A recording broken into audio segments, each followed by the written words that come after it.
ลับมาแล้วก็จงขอกล่าวคำว่าสุขและสบายดีมันยังประธานแขกผู้มีเกียรติท่านผู้แทนที่เคารพและกันแพงพร้อมทั้งคณะอำนาจการปกครองพลังงานการนำภาครัฐครอบครัวการนำเฮาโดยเฉพาะกับทางคณะสมาคมบางบนมักเซินขอต้อนรับเข้าสู่ประธานแขกผู้มีเกียรติเข้าสู่ในโอกาสงานบุญประจำปีบุญประเพณีของทางพี่น้องสะบ้านนาอ้อยหนูก็คือพี่น้องสะเมืองปากสันพี่น้องชาวแขวงบ่องลิคำใส่ที่เคารพและก็หักแพงทุกท่านบอกว่าจะเป็นท่านยิงท่านสายเอื้อยอ้ายพิเศษกระดมรูปสาวผู้บ่าวผู้เพลคณะสหพันธ์ยิงลาวสนุมแต่ละบ้านมาเถอะไปการท่านศิลปะที่มาเปิดกวงต่างหน้าทางคณะประธานจัดงานบุญฮอทุกภาคส่วนพี่น้องที่มาห้องมาถึงแล้วปัจจุบันนี้ตัวตั้งท่านด้านซ้ายด้านขวามือศิลปะดนตรีเรียนกันยังว่างๆกันเยอะพี่น้องจับจ่องบนนั้นแล้วก็จะลืมกันกับกองแก้มเครื่องดื่มยังกบไปทั้งด้านซ้ายที่เห็นเต้นพลังจำหน่ายผลิตภัณฑ์เบียร์เหล้าเคียงคู่กับสังคมเราเบียร์เหล้าเบียร์ของคนที่จริงใจก็จะลืมแต่ละโต๊ะได้ดื่มเบียร์น้ำกันน้องพี่น้องเนาะได้มีโอกาสพบปะสังสรรค์บรรยากาศบางจันก็ได้มีโอกาสพาสู้พาแฟนพาครอบพาครัวพาพ่อพาแม่มาหลินมาเที่ยวการชื่อมันเป็นงานบุญประจำปีของพี่น้องบ้านเฮาที่เคยเห็นกันทำกันมาแต่ละปีตามฮีตของประเพณีของคนลาวสาวพุทธจากนั้นก็ขอประชาสัมพันธ์ถึงทางคณะประธานเฮาเนอร์ทุกภาคส่วนเบาซิดมาเบิ่งมอนิเตอร์ทั้งด้านซ้ายมือดนตรีในทั้งด้านขวาเนี่ยทางเบาซิดเฮาเนอร์จะได้เป็นท่านแขกผู้มีเกียรติที่มาห้องมาเจอแล้วขอประชาสัมพันธ์ถึงทางคณะประธานจัดงานบุญของทุกภาคส่วนบอกว่าจะเป็นทั้งหัวหน้าจุ้งหัวหน้าหน่วยพิเศษกับหน่วยป้องกันรักษาความสงบสุขบอกว่าจะเป็นทั้งไอ้น้องของหลอนปกสแล้วก็ปกสเบิ่งแย่งความเป็นระเบียบเฮียมห้อยทุกๆชั้นที่มาลินมาเที่ยวในงานบุญประจำปีบุญประเพณีของช่างพี่น้องสัมบันนาอ้อยหนูฮอสลับปีนี้พี่น้องทั้งครั้งน้องครั้งหน้าตามสมัยล้นทางด้านศิลปะก็จือว่าซักเซินส่วนแขกผู้มีเกียรติบุต้องเกรงใจพี่น้องฮอมฮอนแล้วก็ถือว่าตูดจับจ่องบนนั้นกันได้ล้นทางกับของแก้มเครื่องดื่มทางคณะประธานจัดงานเพิ่นมีคอยบริการรับทอนนับแต่น้ำดื่มบริสุทธิ์เดี๋ยวน้ำก้นอนามัยสิ่งหนึ่งนั้นที่ปัจจัยจากบนนี้ก็คือจังผลิตภัณฑ์เบียร์เหล้าเคียงคู่กับสังคมลาวเบียร์เหล้าเบียร์ของคนที่จริงใจกินกันไปแก้มกันไปแต่ละโต๊ะแต่ละคณะแต่ละภาคส่วนพี่น้องเด้อตามสบายล้นจังจะชิงช่างลูกหลานวงดนตรีหนุ่มแสงทุนเฮาสลับวันนี้ก็ได้มีโอกาสมาหับใส่เนาะโดยเฉพาะเป็นงานบุญประเพณีประจำปีโดยเฉพาะกับคัดสรรเอาทั้งด้านศิลปะนักห้องยิงทรายคัดสรรเอาล้นแต่ละห้องเสียงดีมีคุณภาพบอกว่าจะเป็นทั้งนักเสพนักเสียมือเบสมือกล่องมือคีย์บอร์ดมือซัลโล่ต่างๆมันจะไปกันยังคือเหมือนเดิมเบาซิดเล็งเบสมอนิเตอร์คือเด้อเบาซิดเล็งเบสมอนิเตอร์ทางด้านขวามือศิลปะอีกขึ้นตัวหนึ่งแน่ตามสบายโอกาสนี้ให้พี่น้องเฮาแล้วเบิกปันมุ่งสื่อทางด้านศิลปะศิลปินเฮาจะได้ก็จะลืมจับจ่องบันดังเด้อพี่น้องเด้อตามสมัยเราทางด้านศิลปะเปิดกว้างเพื่อรอท่าทางคณะประธานจัดงานปัญจะให้เกียรติขึ้นกับการพิธีโอกาสนี้ให้ประธานแขกผู้มีเกียรติเบิกบันเมื่อเสร็จครับ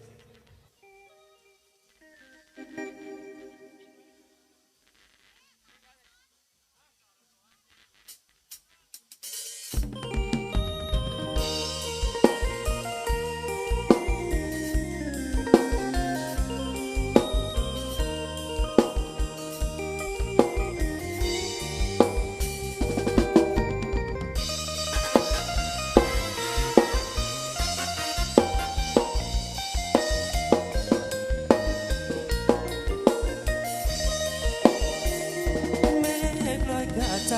สายลมพาเป่างามแท้เมืองลาวแวววาวสวยสะดุดตาองสาลีสำเนียงงามเลือสุพรรณนาอุดมใสบ่แก่งามท่าสดสาวป่าสามีสุขทั้งปวงคือแท้แดนใดอาศัยที่พันน้ำของน้ำผ่านประสานกอดใจเมืองหลวงสยามบุรีหินนี้ยังฟังในสวงเวียงจันทร์เสียงห่วงจากมาแสนกว่าคืนนั้นตาดีสะสันเวียงจันทร์นครหลวงใจล้านดวงขอน้อมนมัสการบริกรรมใส่คำมวลทบทวนในใจใฝ่ฝันสวรรค์เกียรติสารวันตำนานเมืองไดโนเสาร์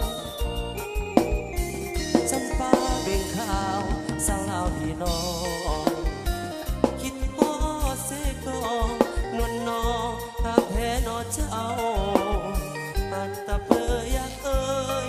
เห็นแล้วไอ้หายโศกเศร้าวอนหาองค์แสนเมืองเก่าให้คู่เมืองลาวไปกาลนาน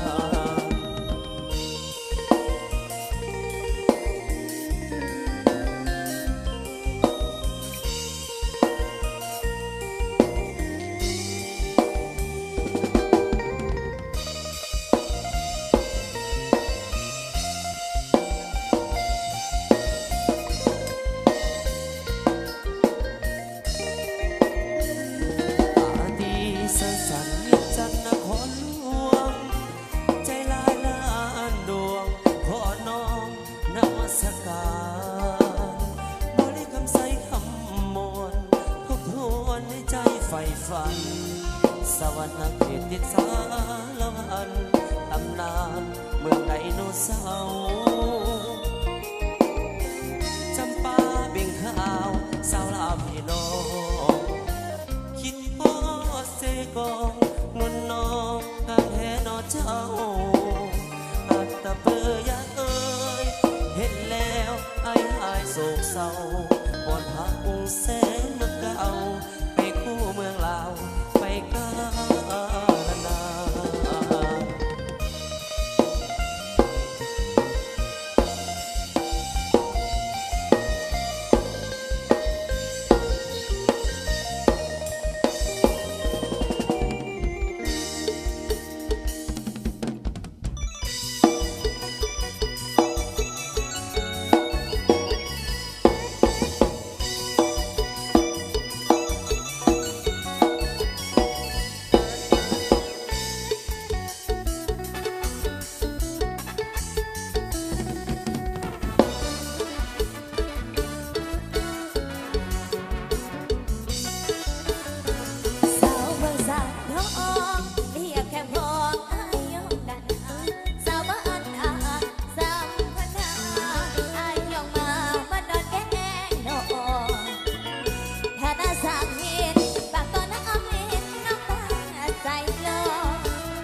ตะวันมาเมืองสางท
ว่าบอกหักแล้วจึงบอกมา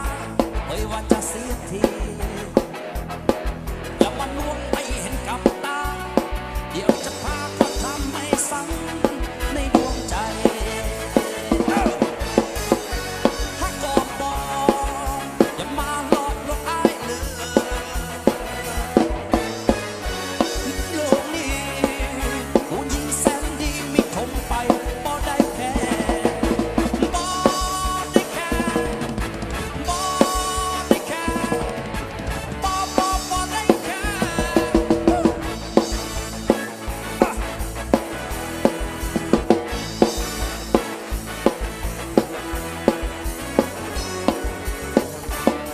เจ้าก็เตือนเพื่อนสายทั้งหลายอย่าได้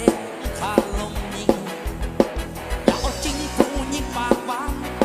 อีกบ่นานก็ทำให้ซ้ำในดวงใจ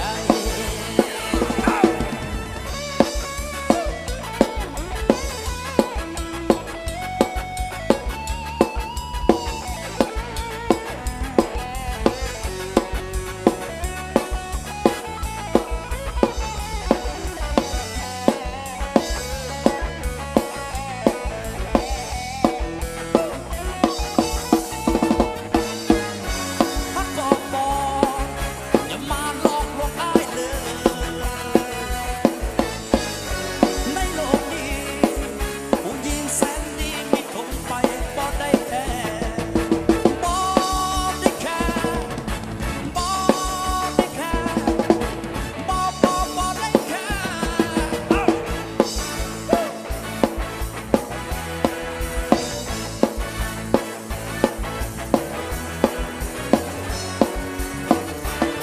เจ้าก็เตือนเพื่อนสายทั้งหลายอย่าให้ได้หลงคาลมยิงอย่าเอาจริงผู้ยิงปากหวานอีกบ่นานก็ทำไม่ซ้ำในดวงใจถ้าก็บอกอย่ามาหลอกลวงอ้ายเลยในโลกนี้ผู้หญิงแสนดีมีคงไปบ่ได้แค่บ่ได้แค่ บ่ได้แค่บ่ได้แค่ผู้หญิงหลายใจ